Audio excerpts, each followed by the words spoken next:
Pemirsa, dugaan pemerasan yang diduga dilakukan oleh pimpinan KPK kepada mantan Menteri Pertanian Syahrul Yassin Limpo menuai sorotan dari sejumlah pihak. Salah satu yang juga disorot terkait perihal fungsi pengawasan yang dilakukan oleh Dewan Pengawas KPK.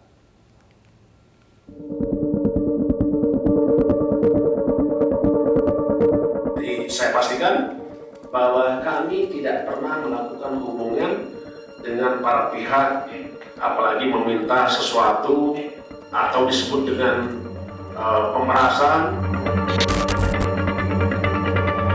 Presiden Joko Widodo mencari titik terang dari dugaan pemerasan pimpinan Komisi Pemberantasan Korupsi atau KPK terhadap Menteri Pertanian nonaktif Syahrul Yassin Limpo. Presiden mengaku masih mencari informasi mengenai kasus ini, sehingga ia enggan berkomentar lebih awal karena khawatir dianggap mengintervensi proses penegakan hukum. Tapi itu memang adalah urusan penegakan hukum. Oke, jangan sampai kalau saya mengomentari lebih awal, banyak yang menyampaikan intervensi, saya juga nggak mau dikatakan seperti itu. Indonesia Police Watch atau IPW menduga ada 3 peristiwa permintaan uang oleh Ketua KPK Firly Bahuri kepada Syahrul Yassin Limpo. Pertemuan pada bulan Juni 2022, dana tersebut diterima oleh saudara yang disebut Irwan. Juga Oktober 2022 melalui Irwan. Kemudian pada Desember 2022 yang menjadi ramai sekarang adanya pertemuan antara SJL dengan Ketua KPK Firly. Berdasarkan informasi ada penyerahan uang sejumlah diduga 1 miliar rupiah. Beredarnya foto Ketua KPK dengan Syahrul Yassin Limpo mengagetkan sejumlah pihak.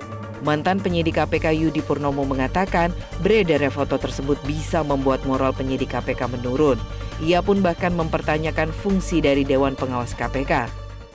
Tentu itu sangat mengejutkan ya.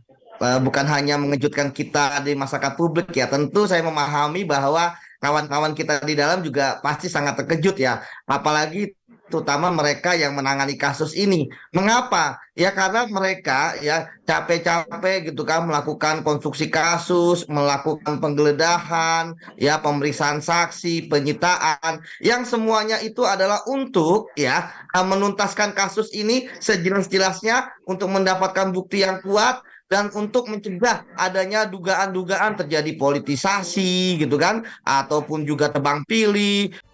Sementara itu, pakar hukum pidana Abdul Fikar Hajar mengatakan pertemuan Ketua KPK dengan Syahrul Yassin Limpo bisa jadi melanggar kode etik. Ya, saya kira nomor 1 ya yang harus dilakukan adalah pemberhentian Ketua KPK itu, karena secara etik saja itu sudah jelas itu salah, ya kan? Komisioner atau anggota KPK itu, komisioner KPK atau pimpinan KPK itu tidak boleh bertemu dengan orang yang berperkara. Nah itu saja sudah selesai itu sebenarnya. Menurut saya secara etika itu sudah harus dijatuhi hukuman yang paling berat.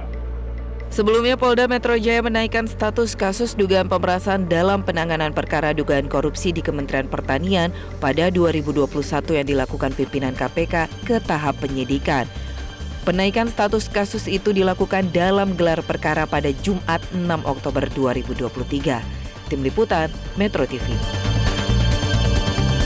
Jelajahi cara baru mendapatkan informasi. Download Metro TV Extend sekarang.